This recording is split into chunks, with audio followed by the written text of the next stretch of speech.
Un saludo tengan todos, espero esta noticia que les voy a dar les cause alegría. Le hemos ganado la batalla al régimen cubano. La batalla y la guerra. Entiendo que muchos se muestran escépticos con este comunicado y es que han sido muchos años de lucha, llenos de victoria y reveses donde a veces parece que avanzamos y luego retrocedemos 2 pasos. Muchos han perdido la esperanza, otros muchos han abandonado esta lucha, pero hoy les puedo decir con total seguridad que hemos ganado y les voy a explicar por qué. Para que comprendan el por qué tengo que hacerles una explicación de economía y no es economía básica ni de bodega, por lo que será para mí todo un reto hacer que lo entiendan. Pero antes de ir con lo complicado y lo difícil, me gustaría que compartiéramos un poco juntos el placer de la victoria, y para ello les traigo un Díaz-Canel derrotado. Esta es una versión distinta del Díaz-Canel que estamos acostumbrados a ver. Mientras habla, está pensando qué va a hacer de él y de su familia. ¿A qué rincón de este mundo se van a ir a esconder? Nosotros desmontamos la enorme estrategia de comunicación del enemigo centrado en desmontar las medidas, demonizarlas, sembrar desaliento, desesperanza, para que no haya confianza en las medidas y para que haya una ruptura de la población con la revolución y el anhelado estallido social que han estado diseñando en todo esto.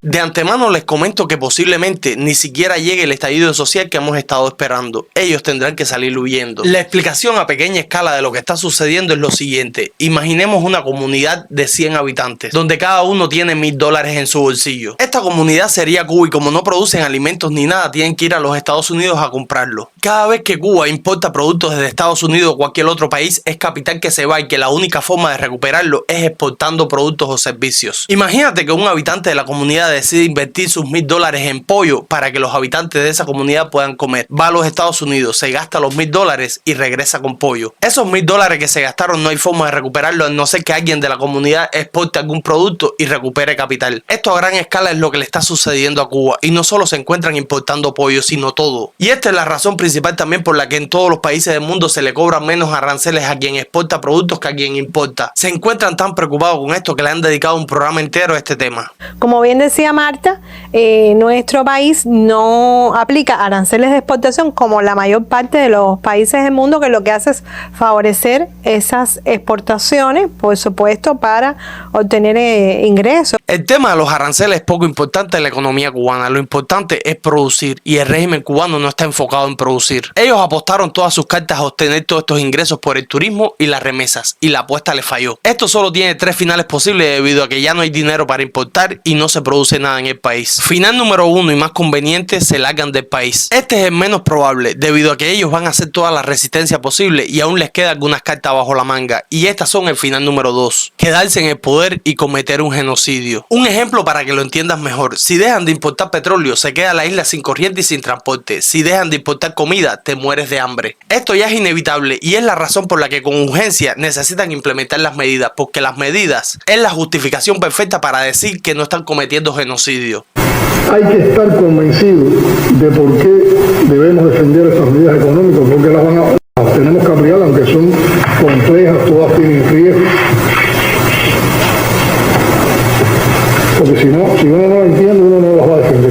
¿Por qué necesitan que sus adeptos defiendan estas medidas con urgencia? De lo único que tratan estas medidas es de subirle los precios a la población. Y te preguntarás, ¿por qué están tan desesperados en hacerlo? Como número 1, mientras el pueblo menos pueda consumir, menos ellos tienen que importar. Pero Ale, ¿esto mataría de hambre al pueblo? Pues sí. Pero te estarías muriendo porque no tienes dinero para comprar comida, no porque no haya. Ale, pero si el pueblo se comienza a morir de hambre, se tiraría a la calle, se crearía el estallido social que estamos esperando. Pues sí, y eso es lo que los tiene tan preocupados a ellos. Esta es la razón principal por la que tienen tanto miedo de implementar las medidas. Desmontar las medidas, demonizarlas, sembrar desaliento, desesperanza, para que no haya confianza en las medidas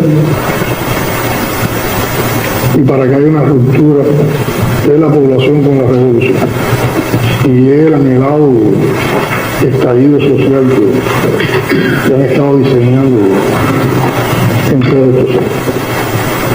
Hasta ahora no han podido encontrar una solución que no termine con ellos fuera del poder. Esto es grave, gravísimo, y no solo está en juego el reinado del régimen cubano, sino de la izquierda a nivel internacional. No tanto el fin de la izquierda, sino el fin del socialismo y el comunismo. La izquierda siempre va a existir porque para que exista derecha tiene que existir izquierda. Ya se reinventarán, lo que está en juego en realidad es la ideología, y esta es la razón por la que Díaz-Canel se ha reunido con todos los líderes de izquierda a nivel internacional. Para que lo entiendan mejor, estamos hablando de un país socialista cuya única salida es admitir que el socialismo no funciona, sea porque liberen la economía o porque salgan huyendo del país. Pero debo admitir que sí tienen una salida, y es encontrar otro país como Venezuela del cual alimentarse. Aunque ellos se encuentren desviando tu atención, este es el verdadero objetivo de esta reunión. Escuchemos lo que dicen y analicémoslo. Decenas de investigadores, analistas políticos, especialistas, expertos de la comunicación y editores de publicaciones teóricas de más de 30 países. Ok, se reunieron todos los expertos, eso ya lo entendimos. ¿Qué está pasando? Estamos en medio de una batalla colosal y decisiva en la historia de la humanidad, ¿no?